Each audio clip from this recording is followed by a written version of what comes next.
পশ্চিমবঙ্গে কম্পিউটার ভিত্তিক একটা দারুণ চাকরির সুযোগ নিয়ে আজকে আমরা কথা বলবো। চলুন একদম ধাপে ধাপে জেনে নেওয়া যাক আধার অফিসে সুপারভাইজার বা অপারেটর পদে আবেদন করার সব খুঁটিনাটি। অনেকেরই তো ইচ্ছে থাকে, তাই না, যে নিজের এলাকাতেই একটা অফিসে বসে সম্মানজনক কম্পিউটার ভিত্তিক একটা কাজ যদি পাওয়া যেত। আজকের এই আলোচনা হয়তো সেই লক্ষ্যের দিকেই একটা রাস্তা দেখিয়ে দিতে পারে। The first step towards achieving your dreams is having the right coach.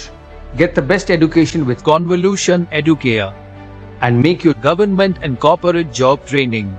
dreams come true. Download the app now. একটা চাকরির কথা উঠলেই প্রথমে যে প্রশ্নটা মাথায় আসে তা হলো স্যালারি কেমন। তো এক্ষেত্রে মাসিক বেতন প্রায় 20,000 টাকা, মানে কেরিয়ারের শুরুতে এটা কিন্তু বেশ ভালো একটা অঙ্ক। আর তার সাথে সবথেকে বড় প্লাস পয়েন্টটা কি জানেন? পোস্টিং নিজের জেলাতেই হওয়ার একটা বিরাট সম্ভাবনা রয়েছে। তার মানে বাড়ি থেকে দূরে গিয়ে কাজ করার চিন্তাটা আর থাকছে না। আচ্ছা, তাহলে চলুন এই সুযোগটা নিয়ে আরেকটু গভীরে যাওয়া যাক। ঠিক কি কি কারণে আধার অপারেটরের এই চাকরিটা অনেকের কাছেই একটা দারুণ সুযোগ হয়ে উঠতে পারে, সেই বিষয়গুলোই এখন আমরা এক এক করে দেখব। দেখুন, পদের নাম হলো আধার সুপারভাইজার বা অপারেটর, আর নিয়োগ করছে সিএসসি ই গভর্নেন্স সার্ভিসেস। কিন্তু সবচেয়ে বড় খবরটা হলো এই পদের জন্য কোনো লিখিত পরীক্ষা দিতে হবে না।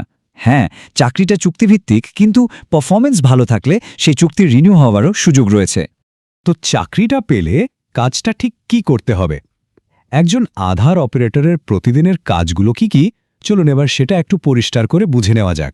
মূল কাজটা পুরোপুরি কম্পিউটার নির্ভর। যেমন ধরুন, কেউ নতুন আধার কার্ড করতে এলেন, তার সমস্ত তথ্য সিস্টেমে এন্ট্রি করা, বা ধরুন কারো পুরনো কার্ডের নাম, ঠিকানা বা জন্ম তারিখে ভুল আছে, সেই ভুলগুলো ঠিক করা। এর পাশাপাশি মোবাইল নম্বর লিঙ্ক করা বা অন্যান্য ডেটা আপডেট করার মতো জরুরি কাজও করতে হবে। আর হ্যাঁ, প্রত্যেকটা কাজ কিন্তু খুব মন দিয়ে আর সতর্কতার সাথে করতে হবে। ওকে, এখন আসছি সবচেয়ে গুরুত্বপূর্ণ অংশে। এই পদের জন্য আবেদন করতে গেলে কি কি শিক্ষাগত যোগ্যতা আর কোন কোন সার্টিফিকেট থাকাটা মাস্ট। এখানে দেখুন, শিক্ষাগত যোগ্যতার জন্য দুটো রাস্তা খোলা আছে। এক, আপনি যদি উচ্চ মাধ্যমিক পাশ হন তাহলে আর কোনো টেকনিক্যাল সার্টিফিকেটের দরকার নেই। আর যদি মাধ্যমিক পাশ হন তাহলে তার সাথে আইটিআই অথবা 3 বছরের কোনো টেকনিক্যাল ডিপ্লোমা কোর্স করা থাকতে হবে। বয়সের ব্যাপারটা নিয়েও খুব বেশি ভাবার কারণ নেই। 18 থেকে শুরু করে 40 বছর পর্যন্ত যে কেউ এই পদের জন্য আবেদন করতে পারবেন, মানে বেশ বড় একটা সুযোগ রাখা হয়েছে। তবে হ্যাঁ, শিক্ষাগত যোগ্যতার পরেও কিন্তু দুটো সার্টিফিকেট লাগবে। এগুলো ছাড়া আবেদন করাই যাবে না। প্রথমটা হলো আধার সুপারভাইজার বা অপারেটরের সার্টিফিকেট, যেটা একটা অনলাইন পরীক্ষা দিয়ে পেতে হয়। আর দ্বিতীয়টা হলো বেসিক কম্পিউটার জানার সার্টিফিকেট। এতক্ষণ তো আমরা যোগ্যতা নিয়ে কথা বললাম, এবার চলুন দেখি পুরো অ্যাপ্লিকেশন প্রসেসটা কেমন। সার্টিফিকেট জোগাড় করা থেকে শুরু করে ফাইনাল আবেদন জমা দেওয়া পর্যন্ত সবটা স্টেপ বাই স্টেপ বুঝে নিই।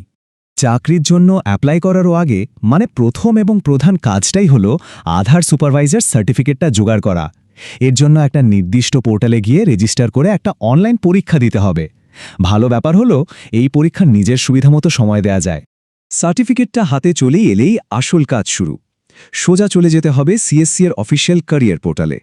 সেখানে পশ্চিমবঙ্গ সিলেক্ট করলেই দেখতে পাবেন কোন কোন জেলায় লোক নেওয়া হচ্ছে। নিজের জেলা খুঁজে নিয়ে অ্যাপ্লাই নাওতে ক্লিক করে ফর্মটা মন দিয়ে ফিল আপ করে সাবমিট করলেই কাজ শেষ। আবেদন করার সময় যাতে কোনো সমস্যা না হয়, তাই এই ডকুমেন্টগুলো একদম রেডি করে হাতের কাছে রাখবেন। যেমন একটা ভালো সিভি বা বায়োডাটা, নিজের আধার আর প্যান কার্ড, সব এডুকেশনাল মার্কশিট, আর অবশ্যই ওই দুটো বাধ্যতামূলক সার্টিফিকেট। সবকিছু তো জানা হলো, কিন্তু আবেদন করার আগে আরও কয়েকটা জরুরি কথা মাথায় রাখা খুব দরকার। এতে পুরো বিষয়টা নিয়ে একটা পরিষ্কার ধারণা থাকবে এবং প্রস্তুতি নিতেও সুবিধা হবে। এই কথাটা কিন্তু খুব গুরুত্বপূর্ণ। দেখুন, চাকরিটা কিন্তু চুক্তিভিত্তিক বা কন্ট্রাকচুয়াল। তবে এতে ঘাবড়ানোর কিছু নেই, কারণ এখনকার দিনে এটাই ট্রেন্ড। ভালো খবর হলো, পারফরমেন্স ঠিকঠাক থাকলে এই চুক্তি বছরের পর বছর রিনিউ হতে থাকে, যা একটা স্টেবল চাকরিরই ইঙ্গিত দেয়। আরেকটা ব্যাপার, পোর্টালে গিয়ে হয়তো কেউ দেখলেন যে তার জেলার নাম নেই। এতে কিন্তু হতাশ হওয়ার কিছু নেই, কারণ সব জেলার জন্য একবারে লোক নেওয়া হয় না, এটা ধাপে ধাপে হয়। তাই এখন না থাকলেও নিয়মিত পোর্টালটা চেক করতে হবে, সুযোগ ভবিষ্যতে আসতেই পারে। তাহলে সব মিলিয়ে আমাদের করণীয় কি? একদম সহজ করে বললে 3টে স্টেপ। প্রথমত, আর সময় নষ্ট না করে আধার সুপারভাইজার সার্টিফিকেট পরীক্ষাটা দিয়ে পাশ করে ফেলুন। দ্বিতীয়ত, একটা সুন্দর প্রফেশনাল সিভি তৈরি করে রাখুন। আর সবশেষে সুযোগের জন্য নিয়মিত ওদের ওয়েবসাইটে নজর রাখুন। দিনের শেষে প্রশ্নটা এটাই, এই সুযোগটা কি একজন চাকরি প্রার্থীর জন্য একটা নতুন দরজা খুলে দিতে পারে? যদি যোগ্যতা আর আগ্রহ মিলে যায় তাহলে প্রস্তুতি শুরু করার জন্য এটাই হয়তো সেরা সময়। মনে রাখতে হবে, একটা ভালো সুযোগকে ঠিকঠাক কাজে লাগাতে পারলেই কিন্তু একটা স্থিতিশীল ক্যারিয়ারের দিকে এগিয়ে যাওয়া